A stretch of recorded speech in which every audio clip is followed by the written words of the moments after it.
Iran, Israel এবং যুক্তরাষ্ট্রের ত্রিমুখী যুদ্ধ আজকে এই যুদ্ধের বয়স আজকে 7 দিন, তথা 8 দিন হয়েছে।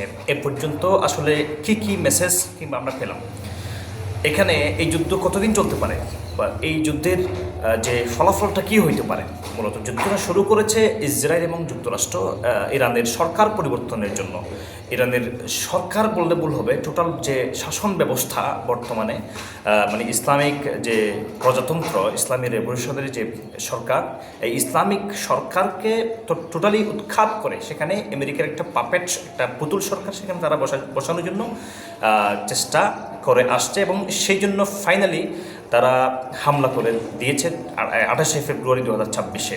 এর আগে 2025 সালের জুনে একবার হামলা করেছিল। সেই যুদ্ধে 6 দিন মাত্র যুদ্ধটা ছিল। ইরান প্রতিরোধ করেছিল খুব জোরালোভাবে ইসরায়েলের উপরে। ইসরায়েলের ভূমিতে যে পরিমাণ মিসাইলের বৃষ্টি বর্ষণ করিয়েছিল ইরান, সেই সময় ইসরায়েল অনেক বেশি ভয় পেয়ে গিয়েছিল। ভয় পেয়ে আমেরিকাকে কোনোরকম ম্যানেজ করে সে একটা মোটামুটি শান্তি চুক্তি বা যুদ্ধবিরতি সেখানে করতে সফল হয়েছিল। কিন্তু এমন কি হয়ে গেল যে 2026 সালের 28 ফেব্রুয়ারি এসে আবার সেখানে বোম্বিং করতে হবে। আসুন আমরা জিনিসটা একটু দেখি যে এই যুদ্ধটা কেন শুরু হলো। যুদ্ধ শুরু হয়েছে মূলত ইরানকে একটা শেষ মরণ কামড় দিয়ে হচ্ছে রেজিম চেঞ্জ করে সেখানে তাদের পাপেট একটা সরকার বসাবে।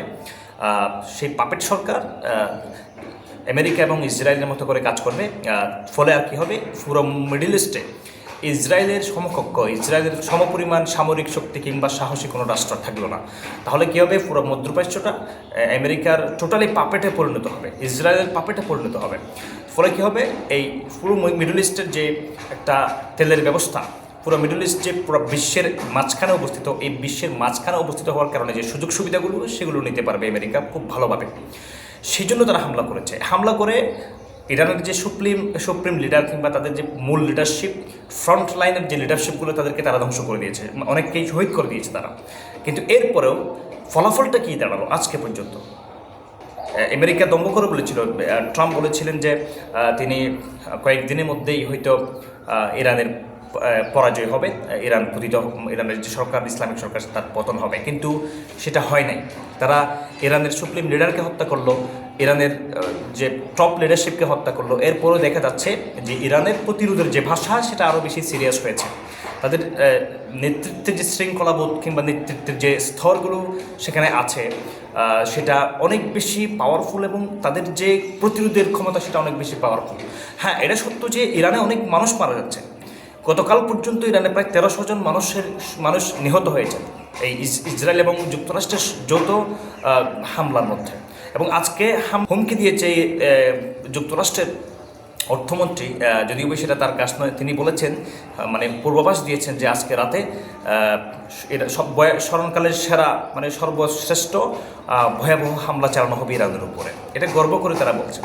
তো এখন এই পর্যন্ত যেটা আমরা বলতে পারি সেটা হচ্ছে ইরান যে পরিমাণ, ইরানকে মনে করা হয়েছিল যে তাদের যে মিসাইলের পাওয়ার, তাদের যে আক্রমণের যে পাওয়ার, সেটাকে তারা অনেকটা ছোটো করে দেখেছিল ইসরায়েল এবং যুক্তরাষ্ট্র। কিন্তু এটা এমন হয়েছে, ইসরায়েল 2025 সালে যে ইসরায়েলের উপরে হামলাগুলো হয়েছিল ইরান কর্তৃক, সে হামলার চেয়ে লক্ষ গুণ বেশি, অনেক গুণ বেশি প্রভাব নিয়ে ইনফ্লুয়েন্স সৃষ্টি করে ইসরায়েলের বুকে হামলা হয়েছে এই কয়েকদিনে।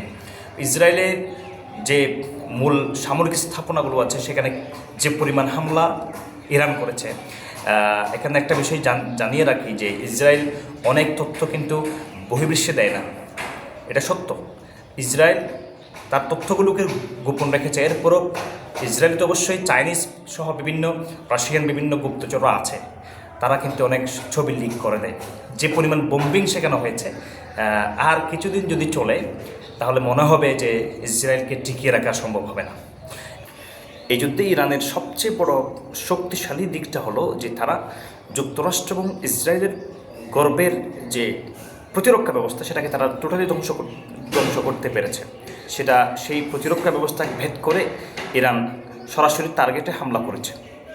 এবং সেখানে যেটি হয়েছে, মধ্যপ্রাচ্যের বিভিন্ন দেশে, সৌদি আরব, কাতার, ওমান, ওমান, বাহারাইন, তারপরে যে এই দেশগুলোতে আমেরিকার ঘাঁটি ছিল, সেখানে আমেরিকার প্রতিরক্ষা ব্যবস্থা ছিল।